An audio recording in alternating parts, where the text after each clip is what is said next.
Donc, je suis ici pour vous présenter mon travail de mémoire de fin d'études qui s'est déroulé durant l'année scolaire 2018-2019 au sein de l'Institut national du patrimoine. Comme l'a indiqué Monsieur Rigaldo, il a porté sur la restauration d'un panneau de mosaïque qui appartient à la Société archéologique et qui est en dépôt au musée d'Aquitaine. Donc, j'aimerais commencer cette présentation par une citation de Cesare Brandi. Il écrit en 1956 « Pourquoi doit-on protéger les mosaïques puisqu'elles ont été qualifiées de peintures éternelles? Éternelles, mais non indestructibles. Éternelles, mais limitées, comme toutes les productions humaines qui, pour durer, doivent bénéficier de certaines conditions de protection. » Cette réflexion sur l'inaltérabilité de la mosaïque fait écho à ce sujet. La mosaïque étudiée est un parfait exemple de ce que de mauvaises conditions de conservation et des gestes involontairement néfastes peuvent provoquer sur ce patrimoine qui est pourtant réputé pour sa pérennité. La mosaïque étudiée est arrivée dans les locaux de l'INP et dans cet état.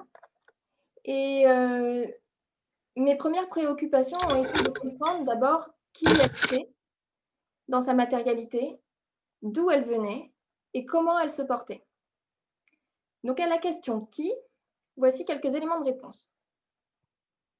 Le panneau mesure 213 cm de longueur, 70,5 cm de largeur et environ 5 cm d'épaisseur. Tandis que la face, qu'on appelle tessellatum et qui porte le décor, est composée d'environ 13 850 tesselles, c'est-à-dire des petits cubes de pierre calcaire et de terre cuite polychrome. Son revers, lui, est en béton armé.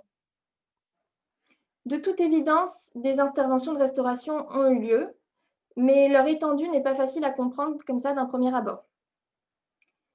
Après sa découverte en fouille au XIXe siècle, le pavement a été extrait du sol par petits morceaux, puis réassemblé sur un support en béton armé. L'étude technologique ainsi que la dérestauration du support en béton ont permis de comprendre qu'il s'agit en réalité d'un objet hybride, c'est-à-dire qu'il est à la fois antique et moderne. Vous voyez ici le revers de la mosaïque une fois le support en béton retiré. Et nous voyons clairement que le panneau est en réalité composé d'une part de fragments antiques conservés dans leur mortier de chaux d'origine de teinte rose pâle et d'autre part de fragments modernes, d'éléments modernes qui datent du XIXe siècle et qui ont été coulés dans du ciment de couleur grise. On a également du plâtre qui vient consolider la jonction des éléments. Et les fragments antiques sont au nombre de 31. Ils sont de taille et de forme irrégulières, comme vous pouvez le voir. Nous voyons ici deux schémas. Alors, je vais prendre mon petit rayon laser, pointeur laser. Donc, celui-ci en haut, toutes les zones entourées de rose représentent les zones antiques. À l'inverse, en bas, ici, vous avez toutes les zones qui apparaissent de décor, qui sont les zones de restauration moderne.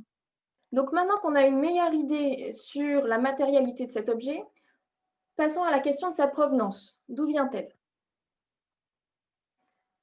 Donc la mosaïque était peu connue, elle n'avait jamais été étudiée jusque-là et son marquage Pessac, qui était noté sur son dos, nous donnait un point de départ pour nos recherches. Une autre indication, mais sans source précise, indiquait qu'un certain Pascal Désir Maisonneuve, donc lui-même, avait restauré la mosaïque. Et ce mosaïste bordelais, de père en fils, est surtout connu à la fin de sa vie pour ses sculptures inscrites dans le courant de l'art brut. Les objectifs de l'étude historique ont donc été d'abord de comprendre le contexte de création du pavement, d'affiner la datation et la provenance, de comprendre le contexte de découverte et enfin de connaître le parcours de la mosaïque après sa découverte jusqu'à aujourd'hui. Mes recherches ont pu débuter grâce aux mentions de la mosaïque de Pessac disponibles dans les sources écrites déjà connues. Le 10 novembre 1882, La découverte d'une mosaïque à Pessac est annoncée dans le bulletin de la Société archéologique de Bordeaux. D'autres revues en font écho. Nous apprenons donc qu'une belle mosaïque a été découverte près de l'église et de la voie ferrée dans la propriété de monsieur le vicomte de Barante, sénateur espagnol.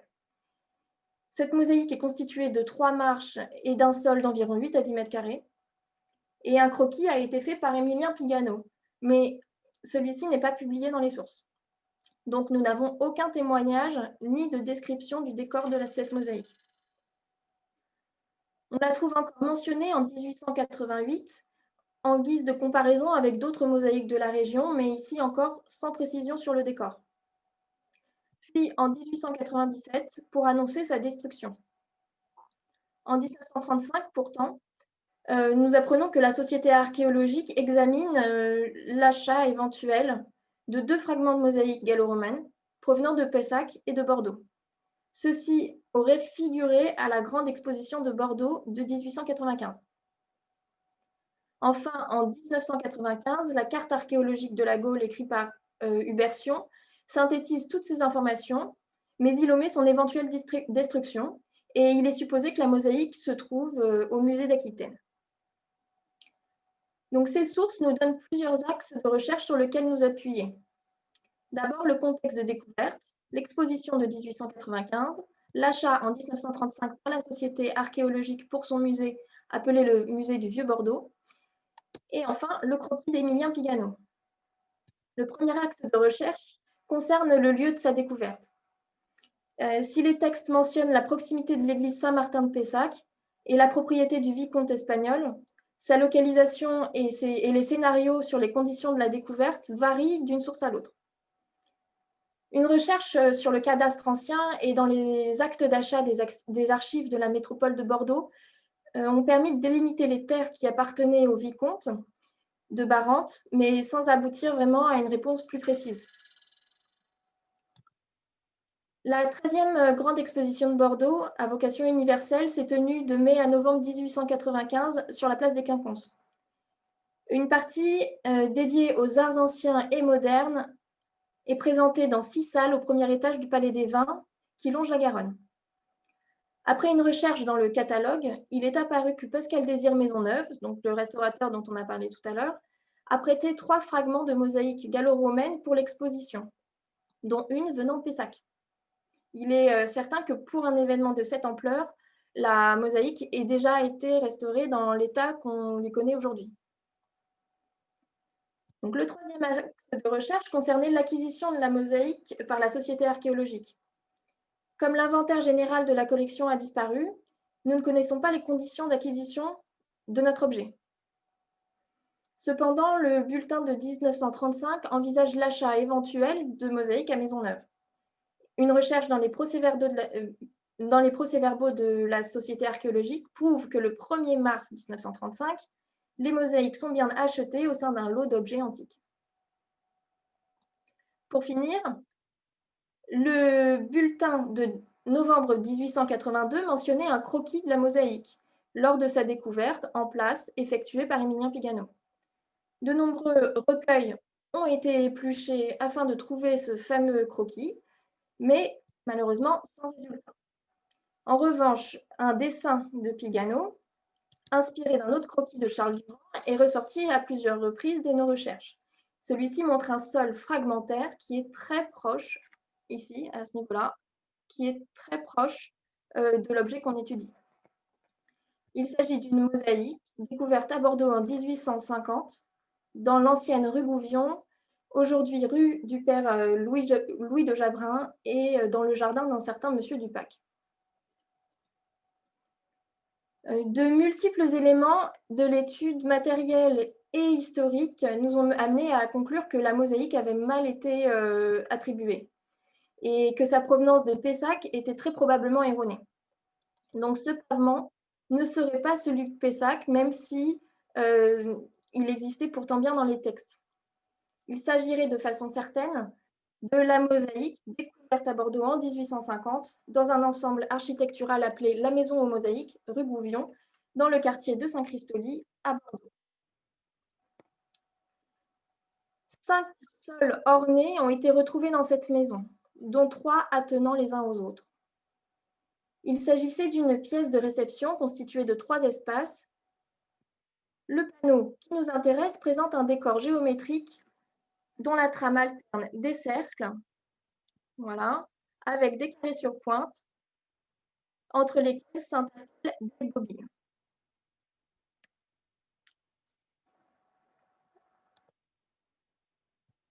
Excusez-moi.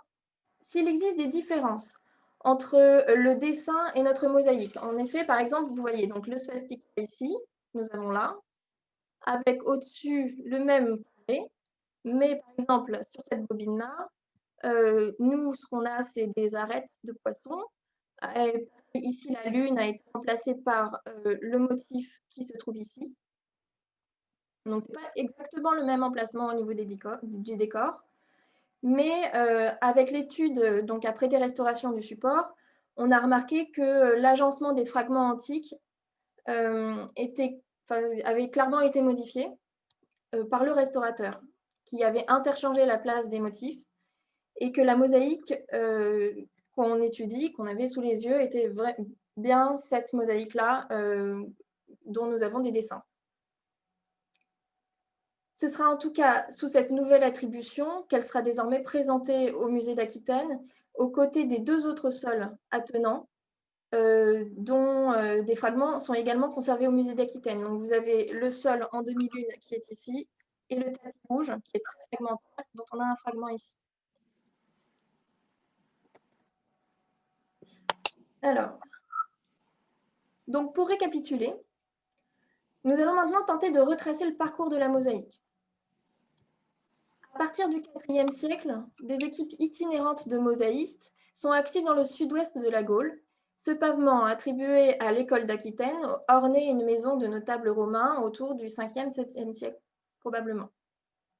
À partir d'une date inconnue, aux alentours du Moyen-Âge, du début du Moyen-Âge, jusqu'à 1850, elle fut enfouie sous terre.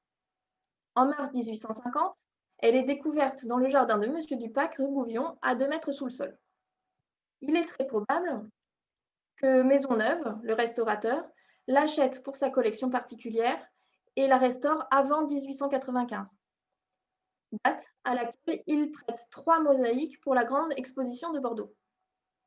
En 1935, ensuite, la Société archéologique achète plusieurs objets appartenant à la collection de Maisonneuve qui vient de mourir. Et la mosaïque fait sûrement partie de ce lot d'antiquités comprenant 3 mosaïques et un chapiteau, le tout acheté pour la somme de 250 francs. La mosaïque est ensuite conservée dans les locaux du musée du Vieux-Bordeaux, dans la porte Caillot, que vous avez ici à l'écran, à partir de 1935. En 1989, l'intégralité des collections de la Société archéologique fut mise en dépôt au musée d'Aquitaine, et la mosaïque fut transférée dans les réserves lapidaires du musée, qui étaient alors localisées dans l'église Saint-Rémy, puis dans les locaux actuels du musée Cours Pasteur. Donc la connaissance de ce chemin de vie apporte beaucoup à la compréhension de l'état sanitaire dans lequel se trouvait la mosaïque à son arrivée dans l'atelier de l'Institut national du patrimoine. En effet, la découverte en 1850, à une époque où les techniques de dépose sont encore très incertaines, ça explique la fragmentation arbitraire du pavement antique et l'importance de la perte qu'il a subie par rapport à ce qui a été dessiné. Vous voyez là, tous ces petits fragments, c'est vraiment minuscule, donc ça prouve qu'il y a quand même vraiment un manque de maîtrise de la dépose. D'ailleurs, pour l'anecdote, alors, c'est vrai qu'au début de l'archéologie et lors des premières tentatives d'extraction, la complexité des déposes a mené à la perte de nombreux sols. Et donc, voici l'anecdote, c'est Camille de Minsignac, un archéologue et membre de la commission des monuments historiques de Gironde, également conservateur du musée préhistorique et du musée des Antiques, a écrit dans ses notes en janvier 1877, lors de la dépose de la grande mosaïque de la rue Gouvion, soit 17 ans après la dépose de notre mosaïque. Donc je lis, les ouvriers sous la direction de notre collègue M. Braquet, ont enlevé le premier fragment de mosaïque. Voici comment ils ont procédé. Ils ont enlevé 2 à 3 rangées de petits cubes tout autour du fragment désigné à être sorti. Puis après, ont coupé le ciment avec un ciseau, l'ont entouré de plâtre, ensuite d'une toile d'emballage, ensuite d'une plaque de tôle boulonnée et ont ensuite coulé du plâtre par-dessus pour les fragments qui en avaient besoin.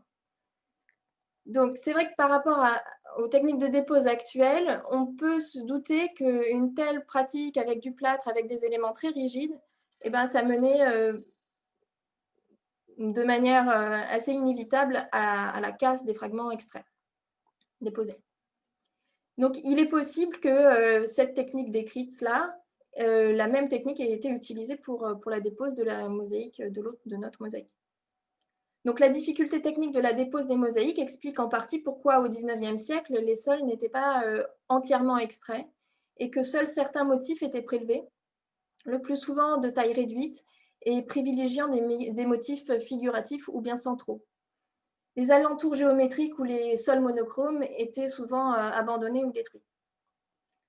Lorsqu'on regarde le décor de la mosaïque de Pessac, enfin, qui n'est finalement plus de Pessac, on observe que la largeur du pavement a été conservée car elle est close de bordures.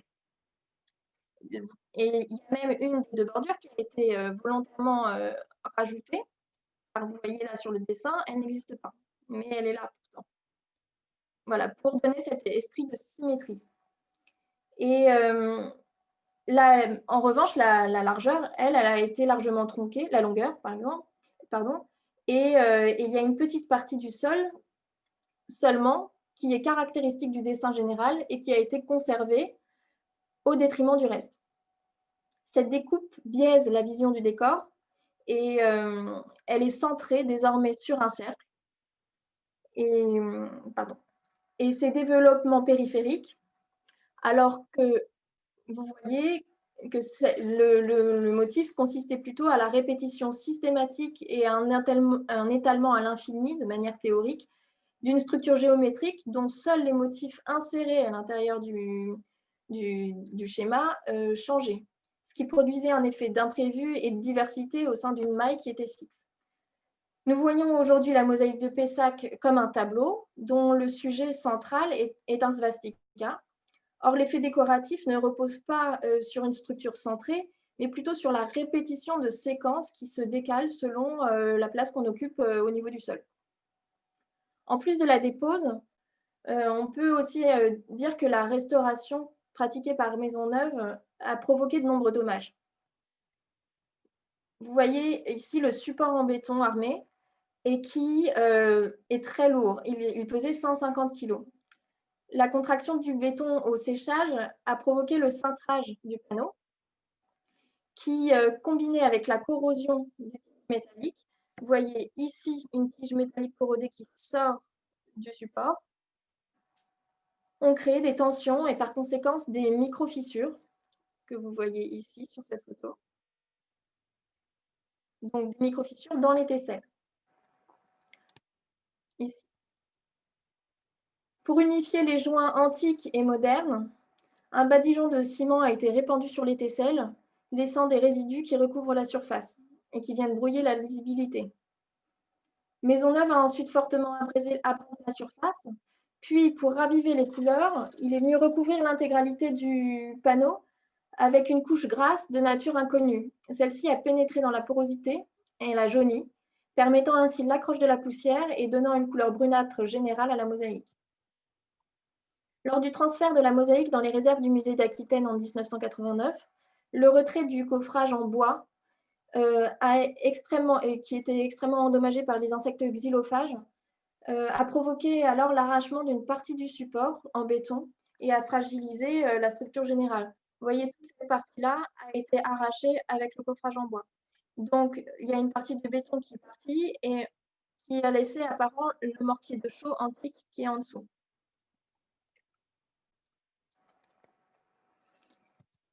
Donc, la mosaïque souffre également de sel soluble.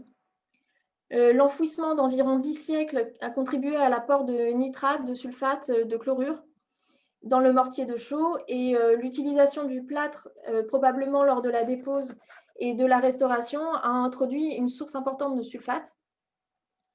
Ceci se combine au fait que la mosaïque a toujours été conservée dans des lieux très humides et soumis aux infiltrations. Et ces environnements ont facilité l'apparition de cycles répétés de solubilisation et de cristallisation des sels solubles. Et, donc, ça a provoqué, sur le long terme, à des pertes de matière visibles à l'œil nu par la pulvérulence et la desquamation des pierres.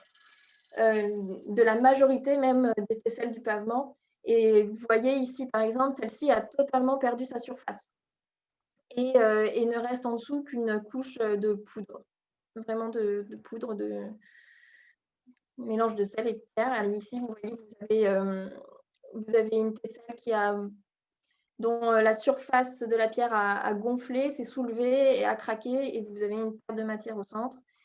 Et là encore, un autre état intermédiaire de perte de matière. La conservation de la mosaïque dans des lieux humides a également participé à l'accumulation de poussière et au développement de moisissures. La mosaïque est donc dans un état critique de conservation, et les objectifs de restauration ont été établis tout d'abord en vue de la stabilisation structurelle de la mosaïque. Ceci a nécessité de remplacer le support en béton et de supprimer le risque des sels solubles. Également l'allègement du support pour faciliter les manipulations et limiter les risques d'accident. Le regain en lisibilité grâce au nettoyage et au traitement des lacunes. Et enfin, dans le cahier des charges, il y avait l'exposition de la mosaïque dans le parcours permanent du musée d'Aquitaine. Donc la première phase du travail a consisté à retirer le support en béton armé. C'était une intervention plutôt risquée, et donc il a fallu la mener de manière progressive et avec délicatesse, comme on peut le voir sur la photo. Ça ne se voit pas, mais... Une fois le revers dénudé, il a fallu décider de la nature du support de restauration qu'il fallait appliquer au revers. Et en règle générale, on a deux options qui existent. L'application d'un mortier synthétique ou bien d'un mortier de chaux. L'option du mortier synthétique consiste à appliquer au revers des tesselles une couche d'intervention qui est réversible, puis de rigidifier l'ensemble avec l'ajout d'une couche de résine époxyde, puis d'un panneau d'alvéolé d'aluminium qui est renforcé de fibres de verre et qui est vraiment très rigide et léger. L'option du mortier de chaux, lui, consiste à appliquer une couche de chaux au revers des tesselles et ce même alvéolé d'aluminium. Donc, une étude scientifique a été menée en collaboration avec le laboratoire des monuments historiques, le laboratoire de recherche des monuments historiques. Et cette étude a consisté à comparer deux systèmes, donc ces deux systèmes, en faisant varier la couche d'intervention, c'est-à-dire soit synthétique, soit en mortier de chaux. En France, on utilise un mortier synthétique à base de résine vinylique qu'on appelle la movilite. Et elle est utilisée depuis les années 70 environ, de manière assez systématique. L'objectif de départ est de soumettre ce mortier à des tests mécaniques pour mieux comprendre ses caractéristiques et l'impact de son application sur les mosaïques. Cependant, de nombreux points qui sont par exemple la difficulté d'accès en petite quantité de cette colle, son acidité, les changements de formulation fréquents par les industriels, sollicitaient un besoin de trouver une alternative à ce mortier de movilite. J'ai donc fait un sondage auprès des restaurateurs et sur leurs pratiques et leurs souhaits à ce sujet-là. Et nous avons ensuite choisi 6 recettes types de mortiers que nous avons comparés. Donc 3 mortiers synthétiques, dont 2 vinyliques. Donc un mortier type de movilite, donc celui qui est utilisé depuis longtemps. Un mortier vinylique de Vinaville 59, ainsi qu'une résine acrylique qu'on appelle Acryl 33. Et 3 autres mortiers à base de chaux hydraulique, une de chaux pure et 2 autres chargés avec soit de la Vinaville, soit de l'acryl. En raison de la forme très élancée du panneau, celui-ci est vraiment soumis à des contraintes en flexion lorsqu'il est manipulé. Et il est important que le nouveau support vienne compenser les contraintes et pour éviter tout risque de casse au centre. Les critères qui ont été testés pour le choix de ces mortiers sont la résistance mécanique en flexion, le module d'élasticité du mortier, le pH du mortier frais, sa densité une fois sec et sa réversibilité au solvant. Seuls les deux premiers critères vont être abordés ici. Le mortier recherché doit pouvoir donc supporter une contrainte en flexion importante avant de casser. Et il doit aussi avoir des propriétés élastiques pour accompagner au mieux les mouvements sans briser net. Donc, nous commençons ici par le module d'élasticité. Ceci a permis de distinguer d'un côté les mortiers de chaux que vous avez ici, des mortiers synthétiques qui sont ici. Et on remarque que les mortiers de chaux ne supportent aucune déformation qu'ils ne supportent aucune déformation plastique, même quand ils ont de la colle synthétique ajoutée. Vous voyez, les trois, ici c'est la pure, l'acryl et la vinylique, les trois sont au même niveau. Donc l'ajout de colle dans la chaux ne change pas son élasticité.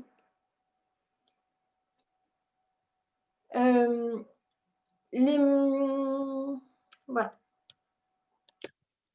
Ensuite, les tests de flexion ont corroboré ces résultats et ont mis en évidence que les mortiers de chaux supportaient très peu de contraintes avant de casser de manière nette. On dit que leur rupture est fragile.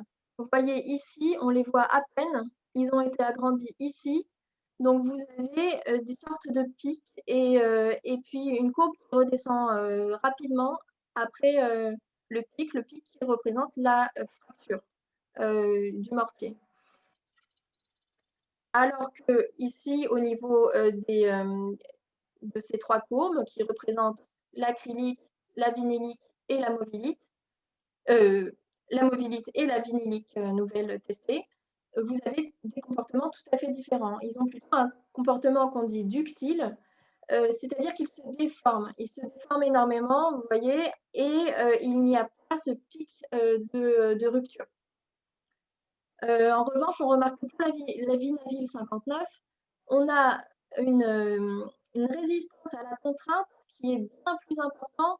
Et là, elle vient se briser et ça descend plus en flèche. Donc, le mortier de Vinavil se déforme beaucoup moins et supporte bien plus de contraintes avant de rompre. Le calcul de la contrainte maximum avant rupture, on remarque là encore que les mortiers synthétiques de Movilite en bleu et de Vinavil en orange sont les plus résistants. Nous avons donc retenu la Vinavil 59 comme mortier de remplacement de la Movilite, car il satisfait tous les critères de départ. Il est le moins lourd, son pH est neutre, son module d'élasticité est élevé et sa résistance à la flexion également. Il est très facilement réversible dans l'eau, l'éthanol et l'acétone. De plus, il y a des recherches qui ont été menées à l'Université de Valencia qui montrent que la Vinavil 59, en vieillissant, n'a tendance à se dégrader qu'en présence de lumière. Or, là, cette couche de Vinavil sera prise en sandwich entre d'autres strates et donc ne verra jamais la lumière. Et ça limite ainsi tout risque de dégradation de la résine. Nous avons donc appliqué le mortier de Vinavil 59 en 2 fines couches au revers de la mosaïque pour napper toute la surface. Ce mortier permet également de protéger la mosaïque d'une couche de résine époxyde irréversible, elle, et qui a été appliquée par-dessus. Un panneau léger et rigide d'alvéolés d'aluminium d'une épaisseur de 5 cm est venu rigidifier et sécuriser l'ensemble. Et donc, la mosaïque, à ce moment-là, était prête à être retournée et désentoilée pour travailler sur la surface. Les techniques de nettoyage et de dessalement ont dû être définies avec précaution, car comme nous l'avions vu, la présence de moisissures et de sel soluble nécessitait de réduire au maximum l'apport d'eau. La grande fragilité de la surface des tesselles empêchait également l'usage de méthodes qui utilisaient trop de frottement. Nous avons d'abord pratiqué un nettoyage à l'aide d'un gel d'éthanol. Entre la mosaïque et le gel, nous avons mis une interface en anti-C de polyester qui permettait un retrait et un rinçage plus rapide et plus facile. Et le gel, il a été appliqué à 3 reprises sur l'ensemble de la mosaïque et ensuite de manière ponctuelle sur des zones qui avaient besoin d'être plus poussées. Ce que vous voyez de brillant ici sur la mosaïque, c'est en fait simplement une couche de plastique transparent qui a été posée sur le gel afin que l'évaporation soit plus lente. Et vous voyez également ici et puis sur les bords que le gel a vraiment pompé ici la matière jaunâtre qui est en surface sur la mosaïque et qu'on souhaite retirer. Donc voici le résultat du nettoyage au gel d'éthanol. Voilà, après ce nettoyage-là, donc c'était un premier nettoyage. La surface mouillée révèle vraiment de manière satisfaisante les couleurs et les contrastes. Et une fois sec, donc ça donne plutôt ce rendu-là. Ensuite, le dessalement pour retirer les sels solubles a été fait à l'aide d'un gel d'agar-agar à 4%. Cette technique avait plusieurs avantages dans la mesure où elle permettait une application avec un apport limité d'eau sur la surface de la mosaïque. Et donc, elle permettait de ne pas ramollir le mortier de restauration de Vinaville 59 qui est sensible à l'eau et de ne pas pousser les sels trop loin dans la tesselle et dans le mortier antique. Le pelage aussi, le retrait du gel est vraiment très doux et donc quand il y avait des écailles de pierre, de surface de pierre qui se détachaient, c'était vraiment possible de les remettre en place au fur et à mesure sans problème. Donc le gel a été appliqué à 9 reprises et avec une épaisseur moyenne de 8 mm. Donc les conductivités de départ ici avoisinaient les 2500 microsiemens, ce qui est vraiment beaucoup. Et donc la conductivité a progressivement chuté pour atteindre environ 600 microsiemens, qui équivaut à peu près à la conductivité d'une eau du robinet. Donc le fait d'avoir des résultats de manière répétée assez faibles ont fait qu'on a décidé d'arrêter le dessalement à ce moment-là. Et donc à l'issue du traitement, on peut être assuré qu'aucune reprise de solubilisation des sels n'est à craindre, notamment surtout si la mosaïque est conservée dans un environnement sain et sec à partir de maintenant, et même s'il n'est pas climatisé. L'intégralité des sels, malheureusement, n'a pas pu être retirée. Et la présence même de ciment et de chaux au revers de la mosaïque est une source qui est intarissable de sel. Et il faut donc rester vigilant quant à une reprise éventuelle des altérations, surtout si des écarts d'hygrométrie importants sont constatés. Nous avons ensuite appliqué sur tout le vernaculaire, notamment les zones de pourtour, un mortier de chaux teinté à la couleur rose pâle du mortier antique. Et ensuite, il y avait beaucoup de petits creux entre les tesselles qui avaient été mis à jour avec le nettoyage. Et donc, ces creux ont été bouchés par de la chaux, dont la blancheur un peu trop éclatante a ensuite été atténuée avec un jus d'aquarelle.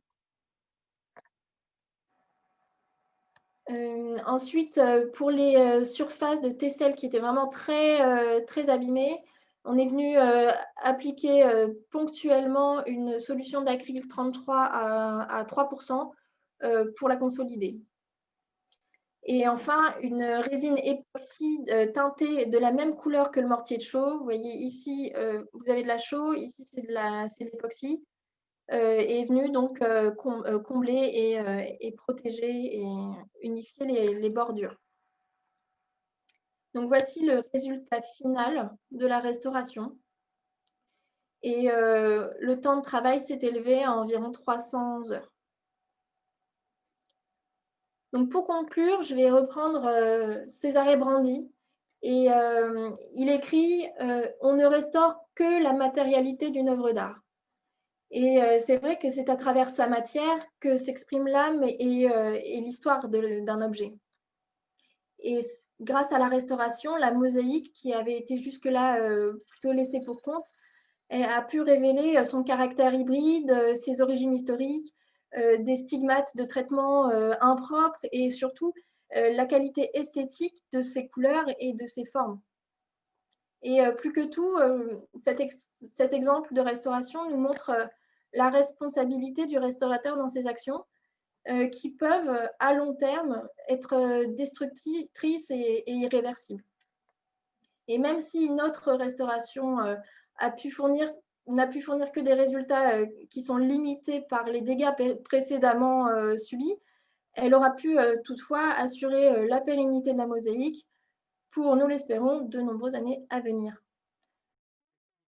Il reste quelques petites photos avant-après que je vais vous faire défiler maintenant. Voilà. Ah, bien sûr. Voilà, donc ici, la bordure. En lumière rasante, donc avant. Voilà. Donc avant, on n'avait vraiment pas de vision du décor. Et là, donc vous avez avant, après, pour les mêmes zones. Et voilà. C'est vrai que sur les photos que je vous ai présentées, on ne voit pas bien la différence, mais en fait, il y en a. Et donc, il est clair que le restaurateur n'a pas récupéré des tesselles antiques pour refaire voilà, les nouveaux éléments. D'accord. Parce que on remarque, bon, elles sont très proches au niveau des couleurs, mais on remarque une différence dans déjà la grosseur des tesselles. Elles sont légèrement plus larges. Et il y a aussi des nuances dans les couleurs, dans la vibration des pierres qui n'a pas, que n'ont pas celles les antiques. Et également leur état d'altération. S'il avait récupéré des tesselles antiques, elles seraient toutes dans le même état, alors que les tesselles 19e sont en très bon état.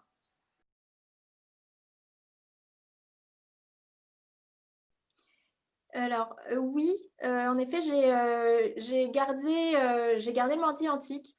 Je l'ai baissé en niveau pour qu'il soit moins épais parce qu'il était vraiment très lourd et conséquent. Mais il a été décidé de le garder dans la mesure où c'est vrai que communément, on peut retirer l'intégralité du mortier antique justement pour alléger et pour alléger l'ensemble. Mais j'ai décidé de le garder dans la mesure où le mortier, ça fait partie d'une mosaïque en fait. Une mosaïque, c'est pas seulement un tapis de tesselle, c'est pas seulement un décor de petits cubes, mais c'est aussi toute une mise en œuvre technique globale de stratification. Et bien sûr, on ne peut pas préserver toutes les strates d'une mosaïque parce que c'est trop lourd et voilà, il y a des couches et des couches de différents traitements de chaux. Mais la dernière couche qui est vraiment en contact avec les tesselles, c'est toujours un plus au niveau historique et de la valeur scientifique de l'objet que de le conserver. Il semblerait que les mosaïstes, donc qui étaient itinérants, c'était des ateliers itinérants, proposaient des recueils de motifs à leurs clients. Et donc, on pouvait retrouver des motifs plutôt semblables à plusieurs coins différents dans la mesure où un même atelier pouvait œuvrer voilà, à plusieurs endroits Mais après, les motifs géométriques, ce qui distingue un atelier plutôt qu'un autre, c'est pas seulement le motif géométrique, parce qu'un motif géométrique, au final, c'est limité, c'est universel et c'est intemporel. Et c'est surtout le traitement de ce motif dans ses détails, vraiment comme une patte de pinceau d'un peintre, au final. Il y a vraiment des caractéristiques dans le traitement, des ateliers qui vont qui vont faire la différence entre un atelier plutôt qu'un autre. Mais c'est très dur, c'est très compliqué aujourd'hui de différencier la patte d'un atelier plutôt qu'un autre. C'est quasiment impossible parce que les mosaïques n'ont pas été signées dans tous les cas. Enfin, c'est très rare.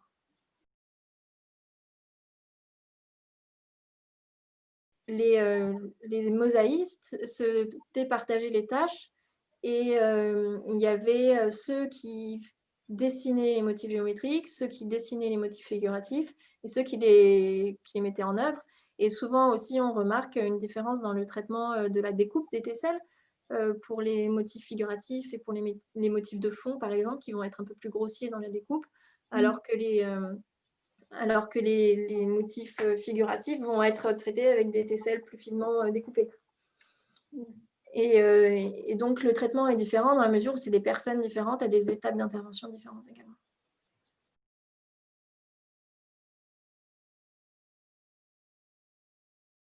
Donc, l'école d'Aquitaine, en fait, elle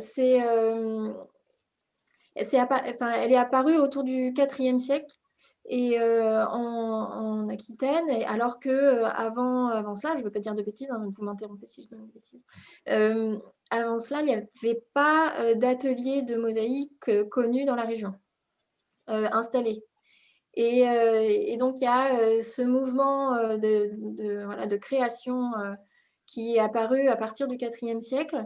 Et on a remarqué une forte influence des motifs africains, d'Afrique du Nord. Donc, beaucoup de motifs qui sont venus d'Afrique du Nord. Et donc, il y a des motifs fruitiers, des motifs de végétaux, beaucoup de motifs végétaux dans certaines périodes de cette école d'Aquitaine. Après, on a une difficulté à retracer la chronologie exacte des différents styles de cette école, dans la mesure où la plupart des sites ont été, les mosaïques ont été prélevées sans contexte historique à des époques anciennes, et donc on n'a pas de contexte général. Donc, on a pu effectuer quelques différences entre des époques, trois phases différentes dans l'école d'Aquitaine, où justement la dernière phase, à partir du fin 5e siècle, 7e siècle, où il y a des motifs géométriques plutôt simples et répétitifs.